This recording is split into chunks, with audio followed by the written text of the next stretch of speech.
E commerce policy को लेकर पीयूष गोयल का बड़ा बयान। कहा सभी के विचारों का स्वागत है लेकिन आंतरिक मतभेद की बात गलत।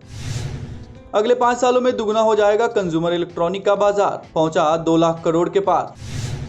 ब्रॉडबैंड की दुनिया में एयरटेल जियो को कड़ी टक्कर देंगे दुनिया के सबसे बड़े राइस, ग्रामीण भारत से करेंगे इसकी शुरुआत।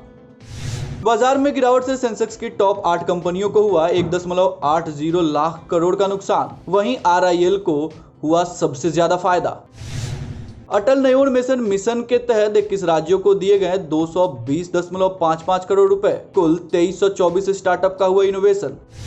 पेट्रोल डीजल की बढ़ती कीमतों में मिली राहत, सरकारी तेल कंपनियों ने सप्ताह के पहले दिन नहीं की तेल कीमतों में बढ़ोतरी। वहीं दिल्ली में पेट्रोल 102.39 रुपए पर स्थिर और डीजल 90.77 पर बिका।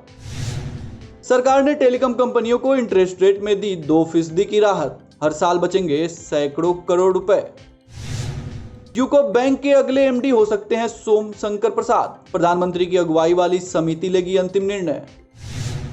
एनटीपीसी करेगा अपनी सहायक कंपनियों को सूचीबद्ध, तैयार किया 1500 करोड़ का इन्वेस्टमेंट प्लान।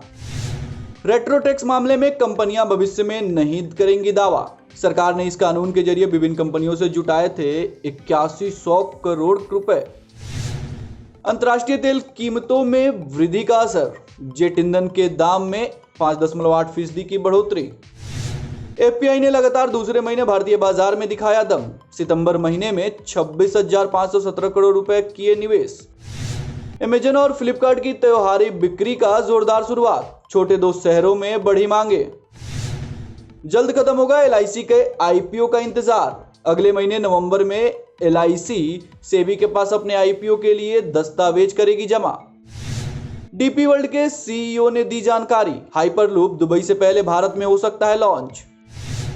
तीसरी तिमाही में 35 कंपनियां जुटाएंगी 80,000 करोड़ रुपए, पेटीएम मोबीक्विक पॉलिसी बाजार है इनमें शामिल। राज्यों की इकोनॉमी में भारी सुधार की उम्मीद, जीएसटी संग्रह बढ़ाने से सुधरे हालत। सीएनजी पीएनजी प्राइस में जल्द हो सकती है बढ़ोतरी, सरकार ने अप्रैल 2019 के बाद पहली बार बढ़ाए प्राकृतिक गैस के दाम। बिना पूछे बैंक खाते में नहीं होगा ऑटो डेबिट, आरबीआई ने लागू किए सख्त नियम। में सेंसेक्स निफ्टी में भारी उछाल, बजाज फिनसर्व एयरटेल एम&एम के शेयरों में तेजी।